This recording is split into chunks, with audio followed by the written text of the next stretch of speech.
ကဲဒီမှာမမစန္ဒာလေးဒီမှာအန်တူဆက်ပြားလေးချောင်းနဲ့ပို့ဆောင်မှာဒီမှာဒီအန်တီကလာပြီးတော့မှန်ထားတာနော်အခုမှတွေ့လို့မစန္ဒာကဒီမှာအာပီလေးပြန်ပေးလိုက်မယ်နော်ဟုတ်တယ်တဲ့မကောင်းဘူးတဲ့သုံးဘူးတဲ့အန်တီကတဲ့မကောင်းရင်မကောင်းဘူးပဲတဲ့ပြောတာတဲ့မကောင်းလို့တဲ့လုံးဝမဝယ်မသုံးကြနဲ့တဲ့နော်အဲ့တော့အန်တီကိုမစန္ဒာပြောချင်တာကမစန္ဒာတို့ရဲ့ဒီအန်တူဆက်ပြားလေးကနော်ဘေဘီအန်တူလေးနော်ဈေးကွက်ထဲကိုရောက်ခဲ့တာတစ်လဆုံးဆုံးလေးပဲရှိသေးတယ်အဲ့ဒီတစ်လဆုံးဆုံးလေးကိုကတ်စတမားလေးလက်ထဲကိုရောက်ထားတာကထည့်ထားတာကအခဲကြီး8000ကျော်နော်8000ကျော်အန်တီကဘာအတွက်သုံးလို့မကောင်းဘူးလို့ဒီမက်တွေကိုလာပြီးမက်ရတာလေ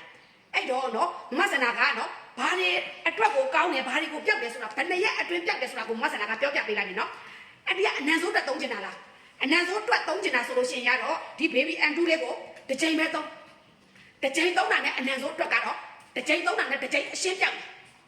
ဒါမှမဟုတ်ဘူးသမီးရေအန်တီကတော့နော်အသားရေ6သွေးပြီးရားရနာတွေကိုပြောက်ချင်တယ်ဆိုလို့ရှိရင်အချိန်3ရက်ပဲပေး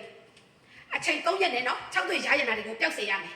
အဲ့လိုမှမဟုတ်ဘူးအန်တီကနော်ဆယ်ကျော်တက်လေးလိုမျိုးပေါ့နော်ရော်ရွယ်နေတဲ့ကြက်သားလေးကိုပြန်ပြီးတော့တင်းရင်းချင်ပါတယ်ဆိုလို့ရှိရင်ရတော့ဒီမဲ့အချိန်တစ်ပတ်ပဲပေး